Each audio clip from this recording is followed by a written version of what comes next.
Hello fearless gamers, and welcome to another episode of The Joy of Painting Minis. And today we are going to be working again still on the same model as we have been.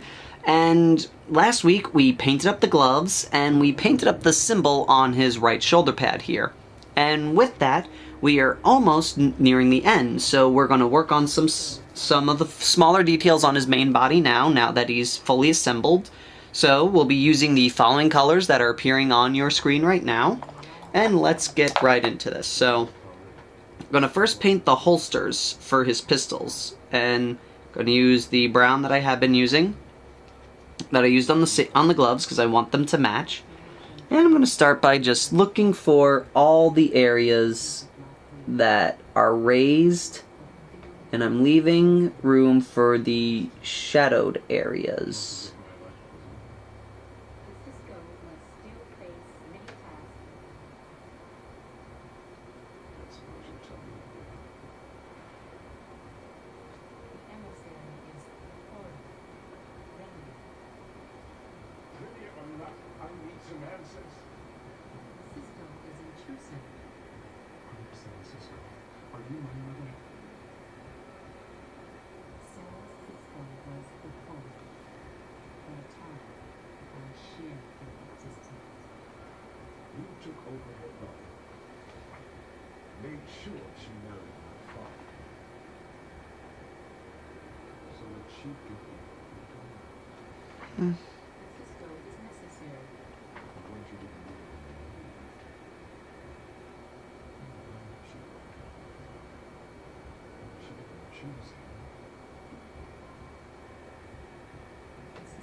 If it had to be me. Because it could be no one else.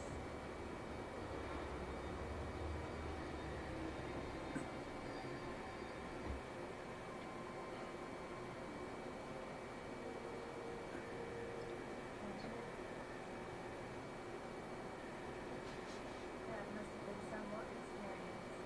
I'll tell you about it someday.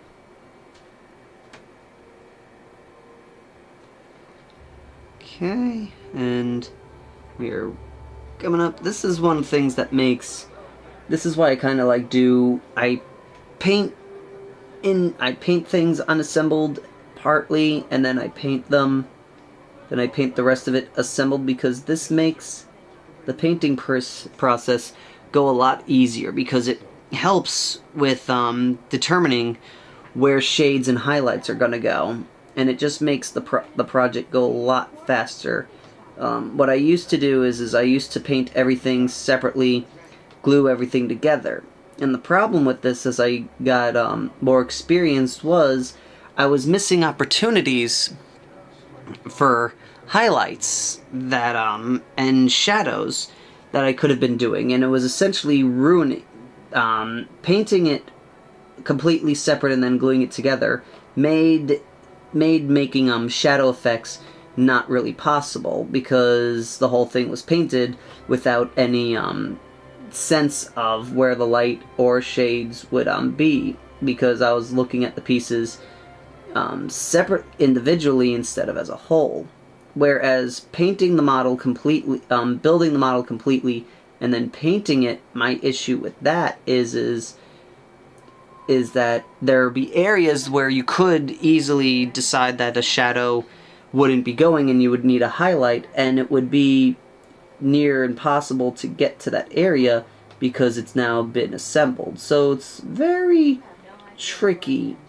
Which is why we painted it this way, where we first painted mainly all the base coating and the shade colors that we were going to use for everything, then assembled and then proceeded with the rest of the paint job. That way, we could easily find all these highlight opportunities and these shadow opportunities, and they produced the effects with very little effort. And so there, his holster, and with that, his holsters are pretty much done. See? Less work needed to be, more work done in the beginning, less work in the end. So now I'm going to go on to highlighting those holsters by doing what I did last time. I'm going to do a 1-to-1 mix of the brown that I just used and a yellow to create a very nice highlight to complement the project. So here, and normally you'd probably want to have 2 separate brushes, one for mixing, one for all this, but since this brush is on its way out, and I have another detail brush waiting in the wings, not too concerned. And I'm also just very curious to see how much punishment these old GW brushes will take, because until actually 6th edition was around the first time that I ever bought GW brand brushes. Before then I was just using these cheap synthetic sable brushes that my hobby shop was selling, because that was all he carried, and I was like, oh, I'm not going to bother going to the mail ordering for the brushes and such when I could just buy what he's got, And so I'm giving these a try, and they actually hold up pretty well, I have to say. Do I think they're worth the price that you're paying for them? No, not really. You seem to be paying for a high quality brush, and you're really getting like a mid-quality brush. Like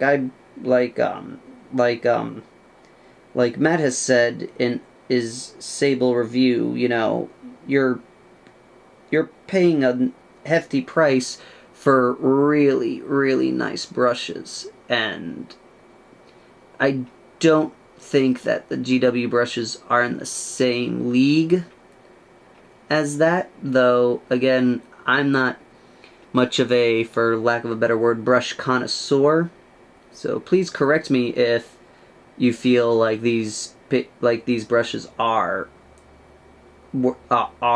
good quality compared to some of the more higher end brushes. And again, with these highlights, I am just going over raised areas that I feel deserve a highlight, and corners of the holsters. And I'm not doing a full edge highlight or anything like that. I saved that specifically for the armor. And just going around looking for like raised areas, and I'm following the contours of said areas, and again, finished in like half the time than I have been spending on any of this stuff, this model. So now with that done, I'm gonna work on the grenade that is under his left arm there. So I'm gonna start with a light green, because I like the look of greenish grenades, even though I don't actually think grenades are green. I think they're like a super, if they're green, they're like a blackish green, like sort of like the color I painted his armor. But I'm not sure if they actually are green or not. If anyone knows, feel free to drop it in the comments, because I'm curious to see what an official grenade color is. Let's see, so we go here, paint it up.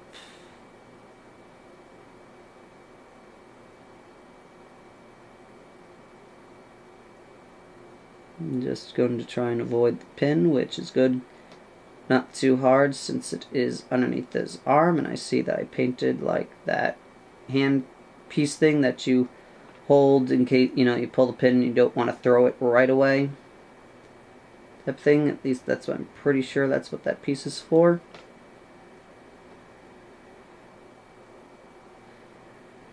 And then the metal bottom, which I'm gonna paint up later. Afterwards, a metal color.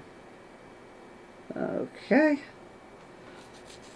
So there we go. Now while I wait for the grenade piece to dry, I'm gonna go and paint up the highlights on the chain around his belt and the little skulls on his armor, which I'm gonna use a lighter chainmail, the same highlight color that I've been using for all the other metal bits on him. And then I'm going to just again find the lines that are basically being drawn by the wash that we did. And I'm just drawing over them with the highlight color. Again, just use a fine detail. Take your time. You don't want to slip up and mess up all the work that you've done. Find that belt there. Then now for the chain links, I'm going to do the tops of the links that are facing me. And just the tops of the side links that are closest. And then one there. And then the skull here. Just going to go over it very lightly with the brush here. And there. And then I'm going to go take this, and there's a little metal piece here. I'm going to lightly go over that with the chainmail paint that I'm using, because it's dark enough underneath his arm where kind of will give its own natural shadows without me having to do much else to it. So he is now done. Now I can go on to the next stage of that grenade there, which is adding a shade. And that shade will be used to help just perk up the lines on that grenade. That way I can see them a little better.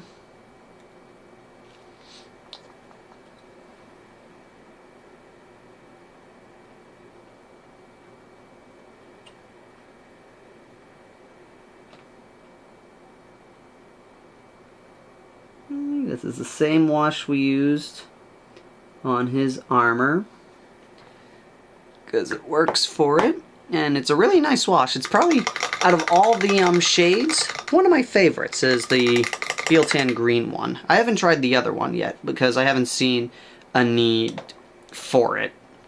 But one thing with this is always be free, feel free, and open to experimenting with your minis and your painting, because you may discover a new way to paint something you never thought of before. And so now with this we are going to, okay, that seems ready. I'm going to take the same green that we used to base coat this grenade, and I'm going to go over just the squares. Going to avoid painting the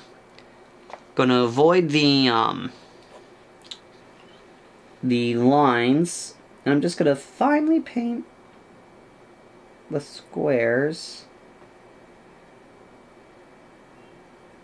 just to give them some definition.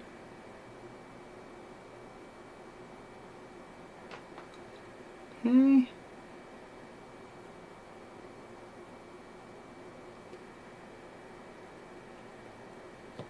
Okay. There we go. And now, because it's kind of being blocked by his arm and the like, I'm going to use a darker metal color for his, for the clip, the safety clip, or whatever you would call that metal piece that that pops off when you pull the pin. Again, not too keen on that stuff. Alrighty, sorry about that. I had to just do some stuff So now let us go and finish up painting that grenade. And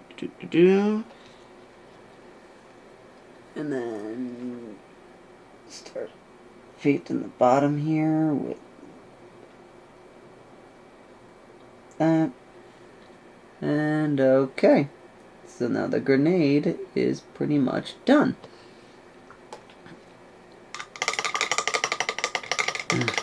And slowly and steadily we are getting this thing finished. And I'm sure most of you guys at home are really happy about that.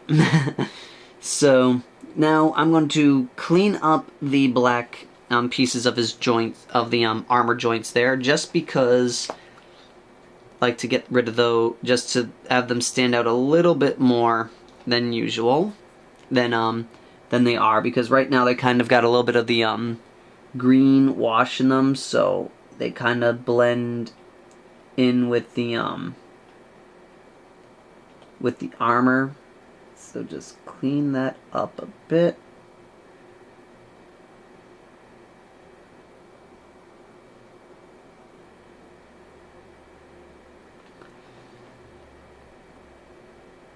And then going to clean this piece up here.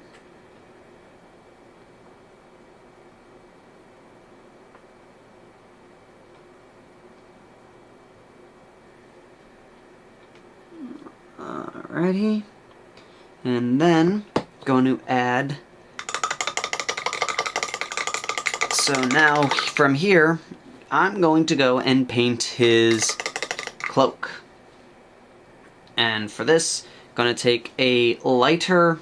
Actually, for this, I'm going to do something a little bit different than normal. I'm going to coat it in the original base coat that we did. And the reasoning for this is something that I mentioned that I was going to talk about a little bit when we got near the end here, is there's a trick behind Cypher that I think is key to making a really good Cypher. Cypher has an affiliation with the Dark Angels, but we don't know if he's good, bad, or in between. But he does a lot of actions that could be argumentatively said to be good, bad, or in between. So I find the trick with painting a really good Cypher is finding that middle ground between making him look clearly Dark Angel-y and chaosy. So you want to kind of like a fine middle ground. You want to try and get him to look like an evil Dark Angel.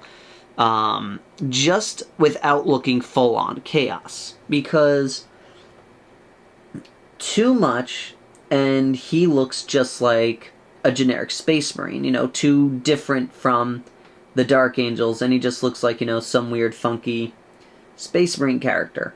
Not enough, too much, I'm sorry, I meant too much affiliation with your Dark Angel paint color scheme, or any average Dark Angel scheme, and you kind of run the risk of him just looking like he's a fancy Dark Angel sergeant that you have there. Not enough similarities with the Dark Angels in terms of color scheme and such.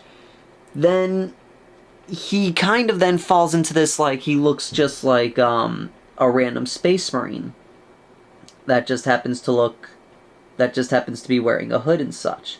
So you gotta find that middle ground with them. Something that, when you look at him, you go, you want to have that effect in the end where, when someone looks at him, he goes, yeah, you could be a Dark Angel. I can see that. And so, like, with this, making the robe look a little bit more dirty and worn, like he's been out in the wilderness. He has been running around. He probably has not had time to clean this thing, you know, except for, washing dirt, usual, like maybe some really bad stains and such on it. But for the most part, want it to look nice and worn. That way but you want to try again, like, you want to use, I would recommend if you paint Dark Angels at all, using a color, using the same basic colors that you use for your Dark Angels, but slightly modify the mix. Like this usually when I paint, like if this was a Dark Angel Veteran Sergeant or something, I would go straight from here to I would have painted this Zandri dust, did the wash, and then I would have immediately gone and did a Bleach bone, or Ushanti bone, depending on which colors you're using, layer on him. That way, and that gives a really nice Deathwing look. So this is, again, it was painted the Zandri dust, my base color for my Dark Angels. Now I'm going over it again after the wash with the same base color. So it gets more of this like dirty robe look, but if I put him next to it, it just looks like a dirtier version of one of my Dark Angels. So it kind of, again, it gives that illusion that it could be someone, just a really worn, torn Dark Angel that's been around and hasn't had a chance to really stop and take proper care of his robes, which a lot of Dark Angels do. In fact, it was very much, very much, you would get, you would get actually punished if your surplus, or surplus, or however you pronounce that, like, tabard, like, robe thing, if you didn't maintain it. Like, you know, if it got dirtied in battle, okay, it got dirtied in battle, but you better make sure it gets cleaned as soon as you get back to the keep, type of thing. That's how big it is for the maintenance of their robes. So I would feel that, like, Cypher would do his best, but with his limited resources that he has in terms of a safe port where he could do this kind of stuff, there would be very few chances where he could properly get his robe cleaned, because he's always on the run, can't really stay in one place for too long, or else the Dark Angels will catch up to him. And so, like I said, I'm going over this again to try and give it more of that dirt look. That way, he's not screaming Dark Angel, but you can easily connect him with the army, at least in terms of with my army theme. So, like, you can look at him and go, yeah, that looks like a worn-torn sergeant from your army, is what I'm going for with this. So I can, again, he matches without matching completely, if that makes sense. And just paint up right in here.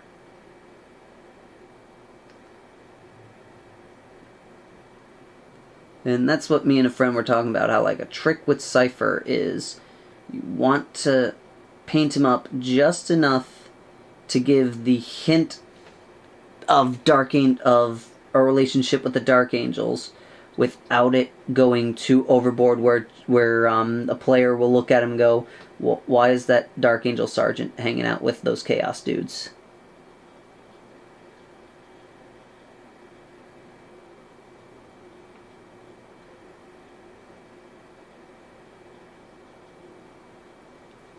That's the key to any of this thing. Okay. Look at here for that robe piece there. And so I'm leaving some parts purposely, even though that they should be, by what I've been saying before, they should be painted over, I'm leaving them unpainted to give, again, like, that look of dirt and grime on his on his robes here. That way it just gives it more this look like he's been around. He's been constantly on the move with very few chances to stop.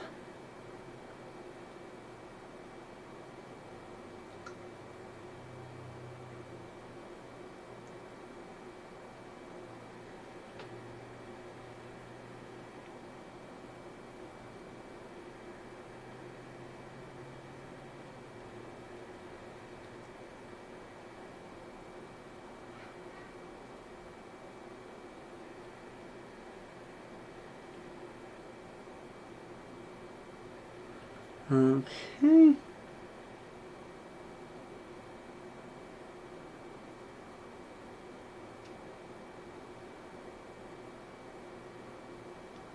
Alrighty.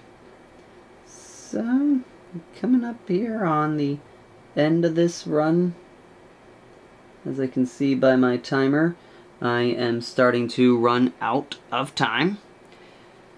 And so we will leave the rest for another day, but Cypher's starting to come out really nice, and that is all for right now. Thank you all again for watching, and until next time, Fearless Gamers, take care.